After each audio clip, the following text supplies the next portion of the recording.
Hello everyone, my name is Crystal and welcome to Crystalized Witchery. In today's video, I wanted to share with you all that I'll be starting a new series. A series I want to call Witchery 101.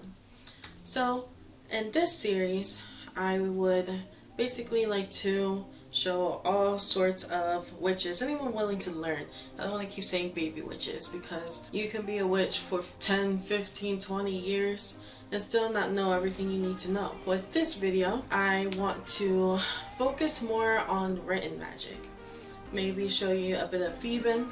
I want to show you about sigils, what they do, and how they're created. And I want to show you probably like a simple spell that you can do with it, and just anything that you can do with written magic.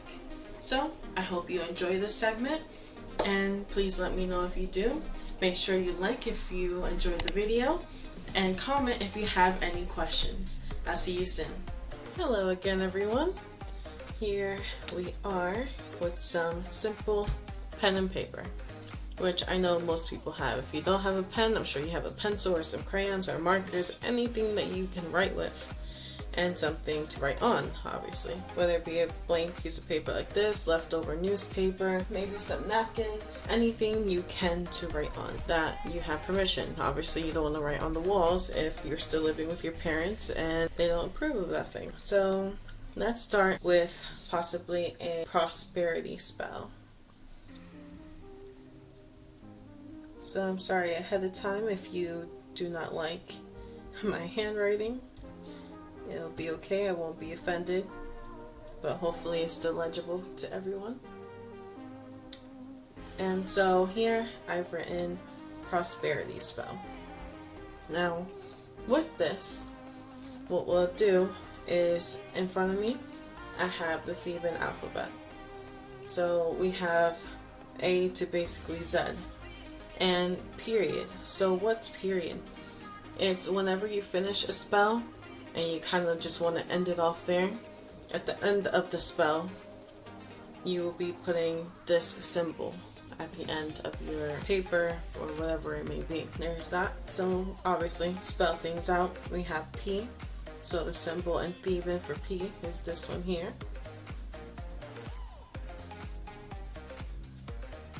And we just go across the lettering to make sure you spell it out in Theban. I'll most likely fast forward this part to make sure that you can at least get the gist of it and I'm not taking a lot of your time.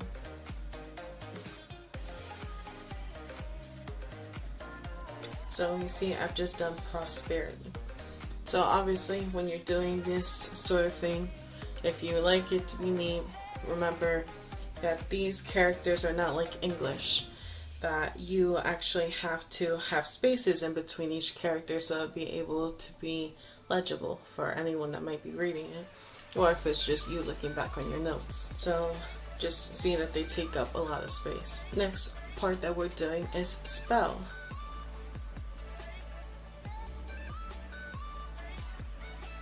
So now that I have shown you the basics of the Theban alphabet, what can I use this for? So if you are a witch still hiding in the broom closet, this is perfect because you can have a secret diary, and if someone were to find it by chance, you could just say that you made up some sort of language, completely made up the characters, and to make sure that no one was able to read it, you made up your own language and that's what you write in your diary with. Or the Theban alphabet also gives a more sort of like witchy feeling. It makes things more exciting, and to me I feel like the Theban alphabet is more of an art because you see all these squiggly and foreign characters and it makes you feel more even intelligent because it's like you know basically another language, if you will. So it's just something that's more exciting, and it's something I quite use in my written work because I find it gives more power to whatever it is that I'm writing. Obviously at first, when you're just beginning to get used to the characters, I would recommend that you write everything first in English on one piece of paper, and then either on the back or on another piece of paper you translate it out. It's completely up to you how you do it, but this is what I want to show you. Now you could write the whole spell or just the title in Theban. It's up to you.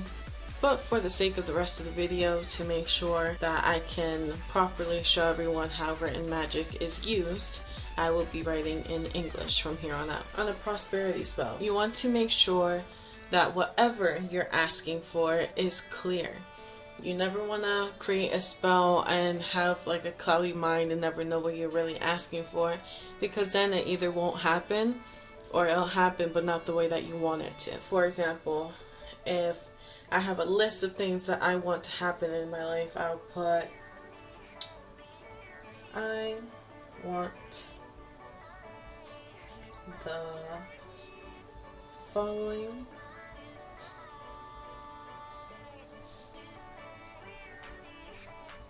things in my life to prosper. There.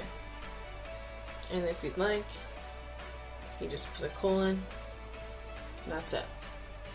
So now you're going to be listing the things that you want to prosper. Now, of course, if you have a job, you want to prosper in your job, so I would put my job. Now, that's a little blatant, if you will. So, when you write these sort of spells, you can write it exactly like that and keep the intention in your mind, but when you're just beginning, it's best to write everything out to make sure you get the best out of it, you know. It will be clear intentions because you've written it down, and obviously who can't follow instructions on the paper. So that's just simple. So I put my job. So in my job, I want to prosper in the effect of I want more money.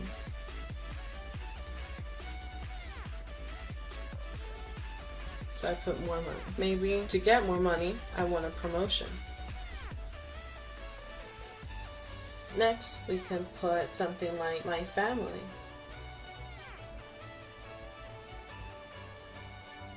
And how would I want my family to prosper? We can say that we want their life goals to prosper with them. So maybe we can put something like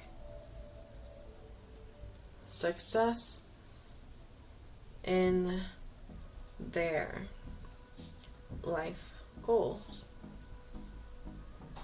Just like that. And for those that might be in a relationship, you can say my relationship. Or if it's like your sister, your cousin, your friend, your distant grandma, anything like that, and you know that that person and their partner tends to fight a lot. So what you'll put is no more fighting. And obviously, if you know what their biggest problems are, you can be more specific, but for the sake of example, I'm just keeping it blank. This is where we could end it, or we can add more to a spell in order to enhance it. And that's where sigils come. Sigils are something that's very, very fun to me personally, and there's many ways of creating them, but the way I find them more fun is basically I have like the word prosperity, and with that word, you take away all of its vowels. Some people consider Y a vowel, some people don't, but for the sake of example, I'll count it as a constant because Y is sometimes a vowel. So let's have P R S P R T Y. Since we are doing prosperity spell, or you can leave it at prosperity, but I will put spell. It's S P L L. Now we get rid of the constants that repeat. So the ones that we'll get rid of is P, R, S, P, and L. Now you write what you have available to you. So we still have P, R, S, T, Y, L. Now these are a bunch of letters that most likely do not make sense to you right now. As we continue, it'll make a bit more sense. So what we do with these random constants, we try to make a sort of picture out of it. So it doesn't have to be directly any letter. It could be maybe in a different font or anything that may look like that letter to you. So for example, I'll pick L.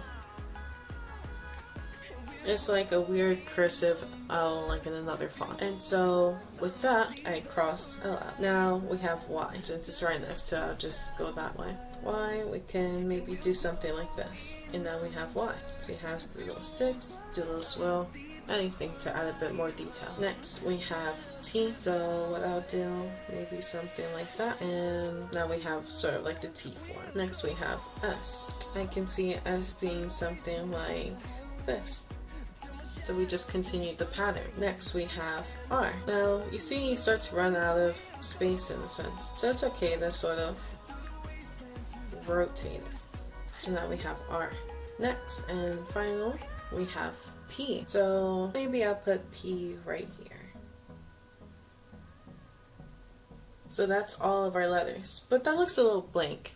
Some people like it blank, but I'm more of a swervy, like a little detail, a little pizzazz here and there. Let's have something like this. We just added a bit more. Maybe on this corner, since I see it's a little bland, I put a little diamond. And maybe here, do a little swirl. Therefore, it's not so blank, and we just made our first sigil. There goes a prosperity sigil. You can have something like that, or you can have something that represents it for you. Now, prosperity usually has to do with something getting better. A lot of people usually relate it to wealth, so like money spells. If I think of money, like right now I'm in the UK, so I do my best to do a pound sign. Almost looks like a euro. It'll be okay. You get the gist of it. So we have that, and again, just fill in the little blanks.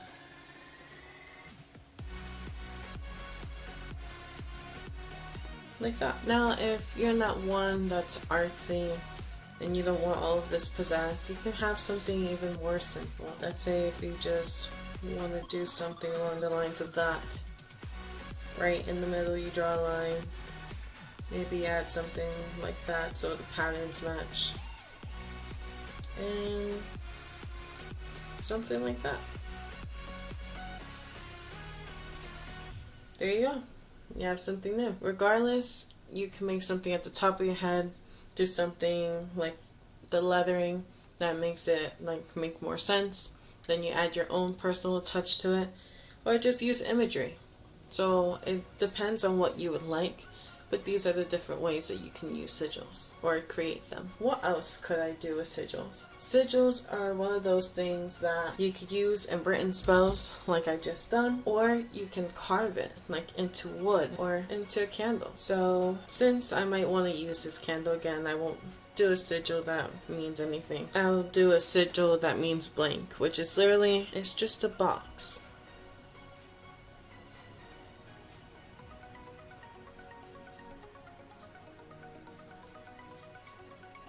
And I have my own little carving tool so that I don't need to grab like a knife or anything. It's usually used for wood.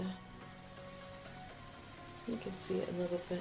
Just a blank sigil. You could see it better if it was a colored candle, or maybe if you color in yourself. Not only are sigils used in spells and candles, or just in carvings like on wood, they're used in art and art styles like paintings or maybe even drawings.